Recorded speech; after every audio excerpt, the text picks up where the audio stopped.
Hi, this is Inform TV 100, and we're Happy Black History Month, and we're going to continue our series on the book Narrative of the Life of Frederick Douglass, an American Slave, written by himself.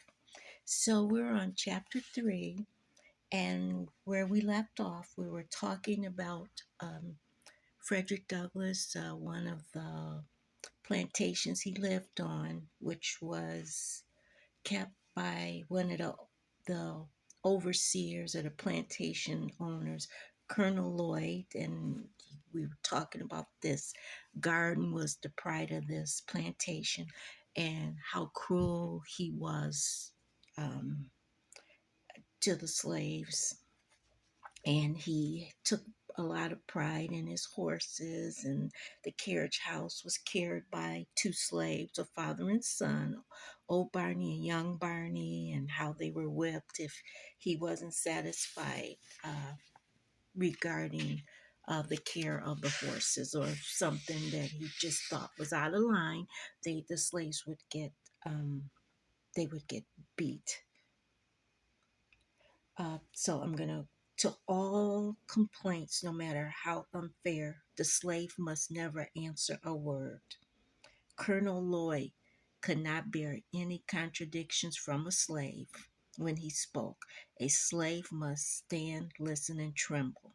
I have seen Colonel Lloyd make old Barney, a man between 50 and 60 years of age, uncover his bald head, kneel down upon the cold, damp ground, and receive upon his work-worn shoulders more than 30 lashes of the whip. Colonel Lloyd had 3 sons and 3 son-in-laws. All 6 lived in the great house farm and were allowed to whip the servants when they pleased, from old Barney down to the coach driver. It would be almost impossible to describe the riches of Colonel Lloyd. He kept from 10 to 15 house servants, and he was said to own 1,000 slaves. Colonel Lloyd owned so many that he did not know them when he saw them, nor did all the slaves living on the outlying farms know him. People say that while riding along the road one day, the colonel met a colored man. He spoke to him in the way white men usually did in the South. "Well, boy, whom do you belong to?" "To Colonel Lloyd," replied the slave. "And does the colored treat you well? And does the colonel treat you well?" he asked. "No, sir," was the reply. "Does he work you too hard?" asked the colonel. "Yes, sir." "Well, don't he give you enough to eat?" "Yes, sir, he gives me enough, such as it is," the slave answered. The colonel rode on, and the man also went on about his business, not dreaming that he had been talking with his master. He heard nothing more of the matter until 2 or 3 weeks afterwards. The poor man was then told by his overseer that a punishment for criticizing his master, he was being sold to a Georgia slave trader. He was immediately chained and handcuffed, and without a moment's warning, snatched away from his family and friends. This is the penalty of telling the truth to a series of plain questions. This is Inform TV 100. Please click the like button. Please click the notification button. As a result of such incidents, when slaves are asked about their condition and the character of their master, they almost always say they are contented and that their masters are kind. Slaveholders have been known to send spies in among their slaves to ask such questions. When I was a slave, I was frequently asked if I had a kind master. I always said yes. Furthermore, I did not think that I was absolutely lying, for I judged my master against the slaveholders around us. Slaves are like other people, and they have their own prejudices. They like to believe that their own masters are better than the masters of other slaves, even when the very reverse is true. Slaves will even quarrel among themselves, each arguing that his master is better than that of the other man's. It was so on our plantation. When Colonel Lloyd's slaves met the slaves of Jacob Jepson, they seldom parted without a quarrel about their masters. Colonel Lloyd's slaves would claim that he was the richest, and Mr. Jepson's slave would say that he was the smartest, and more would boast of his ability to buy and sell Jacob Jepson. Mr. Jepson's slave would boast of his ability to whip Colonel Lloyd. These quarrels would almost always end in a fight, and the slaves that won were supposed to have proved their point. They seemed to think that the greatness of their master was somehow transferred to themselves. It was considered bad enough to be a slave, but to be a poor man's slave was a disgrace indeed. Chapter 4. Mr. Hopkins did not last very long as overseer. Why his career was so short, I do not know, but I suppose he was not strict enough to suit Colonel Lloyd. After Mr. Hopkins came Mr. Austin Gore, a man who had every quality his employer could wish. Mr. Gore had worked for Colonel Lloyd on one of our farms and had shown himself worthy of the important job of overseer at Great House Farm. Mr. Gore was proud and ambitious. He was also clever, cruel, and stubborn. He was just the man for such a place. He was one of those who could see rudeness in the slightest look, word, or gesture from a slave, and he would treat it accordingly. There must be no answering back to him. A slave was never allowed any explanation to show that he had been wrongfully accused. Mr. Gore fully believed the slaveholder's rule. It is better to whip a dozen slaves wrongfully than to let the slave see that the overseer has made a mistake. It didn't matter how innocent a slave might be. Once he had been accused by Mr. Gore of any fault, to be accused was to be found guilty, and to be found guilty was to be punished. The only way to escape punishment was to escape accusations, and few slaves managed that under Mr. Gore's supervision. He was of all the overseers the most dreaded by the slaves. His presence was painful, his glance created confusion all around him, and his sharp, shrill voice produced horror and trembling among them. Although Mr. Gore was a young man, he indulged in no jokes, made no funny remarks, and seldom smiled. His words were in perfect keeping with his looks, and his looks were in perfect keeping with his words. Overseers will sometimes indulge in a witty word, even with the slaves, but not so with Mr. Gore. He spoke only to command and commanded to be obeyed. He was stingy with his words and generous with his whip, and he never used the former when the latter would do. His savage barbarity was equaled only by the coolness with which he committed the most savage deeds upon the slaves under his supervision. Mr. Gore once began to whip one of Colonel Lloyd's slaves by the name of Demby. He had given Demby only a few stripes when to ease the pain. Demby ran and plunged himself into a creek. He stood there in the water up to his shoulder, refusing to come out. Mr. Gore told him that he would count to three, and if he did not come out, he would shoot him. Mr. Gore began to count. Demby made no answer but stood his ground. The counting continued with no response from Demby.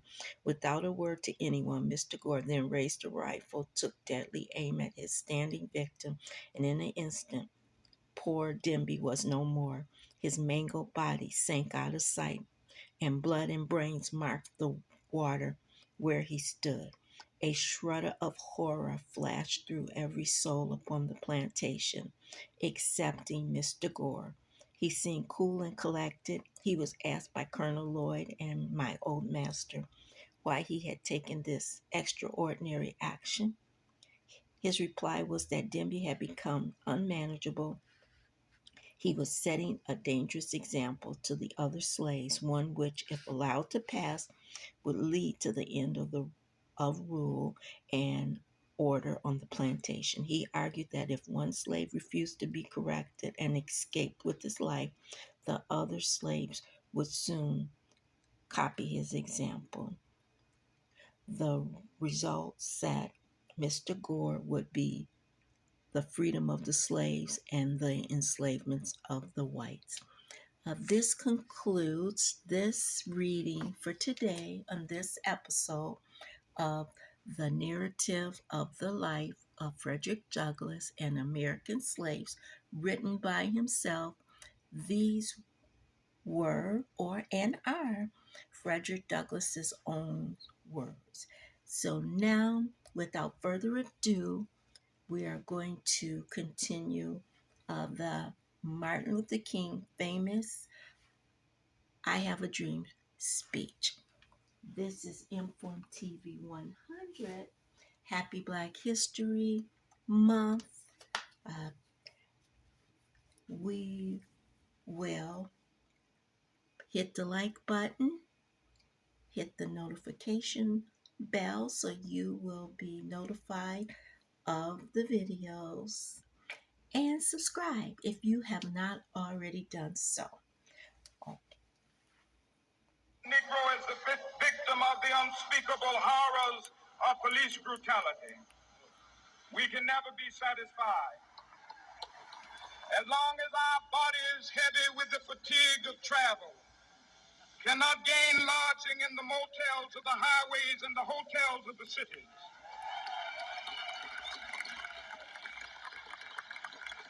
We cannot be satisfied as long as the Negro's basic mobility is from a smaller ghetto to a larger one. We can never be satisfied as long as our children are stripped of their selfhood and robbed of their dignity by signs stating for whites only. Inform TV 100.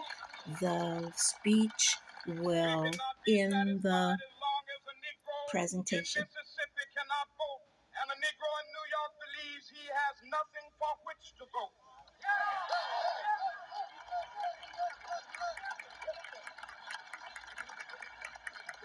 No, no, we are not satisfied, and we will not be satisfied until justice rolls down like waters and righteousness like a mighty stream.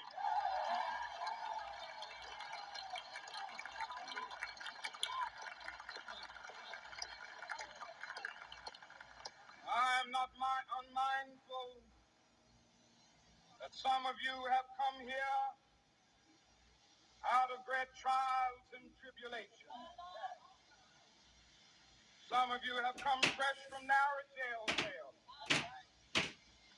Some of you have come from areas where your quest for freedom left you battered by the storms of persecution and staggered by the winds of police brutality. You have been the veterans of creative suffering.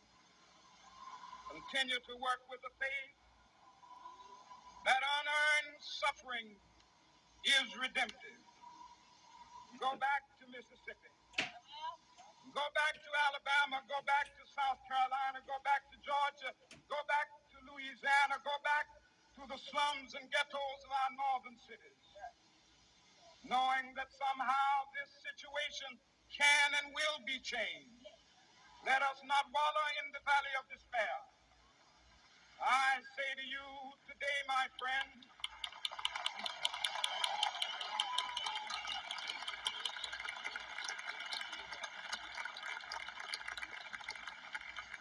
so even though we face the difficulties of today and tomorrow, I still have a dream. It is a dream deeply rooted in the American dream. I have a dream that one day this nation will rise up and live out the true meaning of its creed. We hold these truths to be self-evident, that all men are created equal.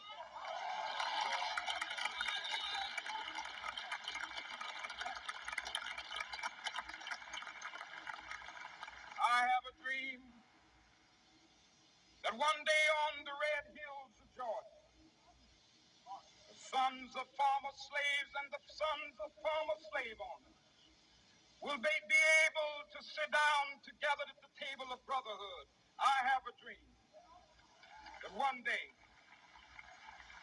even the state of Mississippi, a state sweltering with the heat of injustice, sweltering with the heat of oppression, will be transformed into an oasis of freedom and justice. I have a dream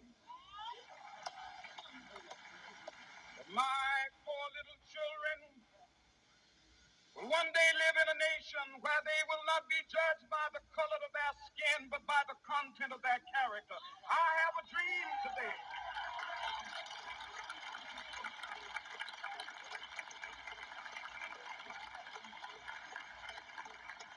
I have a dream that one day, down in Alabama, with its vicious racists, with its governor having his lips dripping with the words of interposition and nullification, one day right there in Alabama, little black boys and black girls will be able to join hands with little white boys and white girls as sisters and brothers. I have a dream today.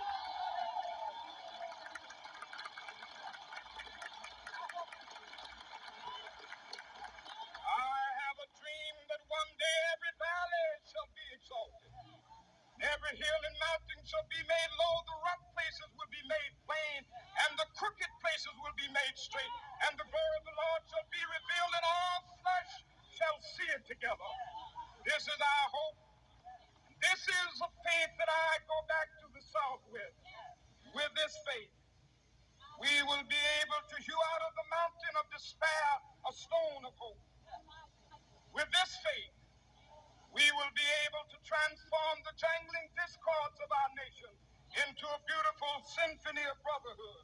With this faith, we will be able to work together, to pray together, to struggle together, to go to jail together, to stand up for freedom together, knowing that we will be free one day. This will be the day, this will be the day when all of God's children will be able to sing with new meaning, my country tears of thee. Sweet land of liberty of thee I sing. Land where my fathers died, land of the pilgrim's pride. From every mountainside, let freedom ring. And if America is to be a great nation, this must become true. And so let freedom ring. From the prodigious hilltops of New Hampshire, let freedom ring. From the mighty mountains of New York, let freedom ring. From the heightening Alleghanies of Pennsylvania, let freedom ring. From the snow-capped Rockies of Colorado, let freedom ring. From the curvaceous slopes of California. But not only that, let freedom ring from Stone Mountain of Georgia. Let freedom ring from Lookout Mountain of Tennessee. Let freedom ring from every hill and molehill of Mississippi, from every mountainside. Let freedom ring, and when this happens, and when we allow freedom ring, when we let it ring from every village and every hamlet, from every state and every city, we will be able to speed up that day when all of God's children, black men and white men, Jews and Gentiles, Protestants and Catholics, will be able to join hands and sing in the words of the old Negro spiritual, free at last, free at last.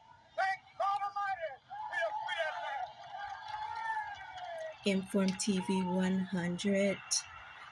Happy Black History Month. God bless you. Stay well.